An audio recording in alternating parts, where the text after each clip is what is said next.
Voici 3 choses dans lesquelles tu ne dois jamais prendre l'argent des gens pour investir. Dans ces 3 choses-là ou ces 3 activités-là, tu ne dois jamais prendre du crédit pour investir.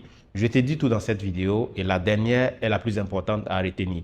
Mais avant de commencer, like la vidéo, mets-la en favori, partage-la au maximum.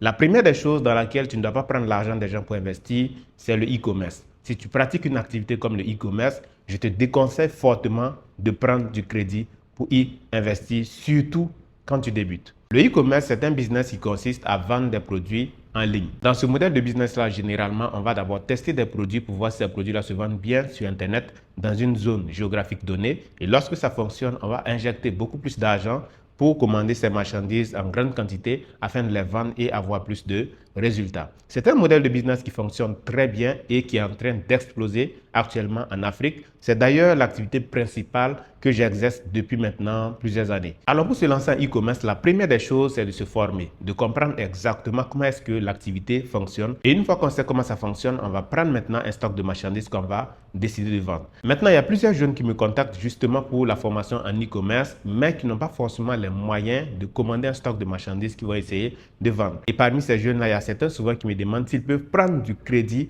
avec un proche ou avec la banque, en tout cas, prendre de l'argent quelque part pour investir lorsqu'ils ont fini de se former. Et ça, moi, je le déconseille fortement. Lorsque vous formez en e-commerce, si vous n'avez pas de capital pour vous lancer, ce n'est pas grave. Parce que vous avez la possibilité de collaborer avec des fournisseurs locaux. Allez simplement trouver des fournisseurs qui vendent certaines marchandises. Proposez-leur simplement de prendre des photos, des vidéos de leurs marchandises afin de les proposer sur Internet. Et quand il y aura des personnes qui sont intéressées, vous allez simplement mettre en contact ces personnes-là avec les commerçants pour que les livraisons puissent s'effectuer. Et vous allez recevoir tout simplement votre commission. C'est une meilleure façon de débuter. Mais n'allez surtout pas prendre l'argent pour venir investir. Le seul moment où vous devez vous permettre de prendre l'argent de quelqu'un pour investir, même si je ne le conseille pas, c'est lorsque vous avez suffisamment d'expérience dans ce domaine-là, vous avez déjà des produits qui fonctionnent extrêmement bien et vous avez besoin de faire plus de chiffres. En ce moment, vous pourrez vous le permettre, même si je ne le conseille pas. Il faut savoir qu'en e-commerce, quelquefois, nous allons aller commander des marchandises vers les pays comme la Chine, la Turquie, Dubaï, ainsi de suite. Et quelquefois, ces marchandises peuvent prendre énormément de temps avant d'arriver dans nos pays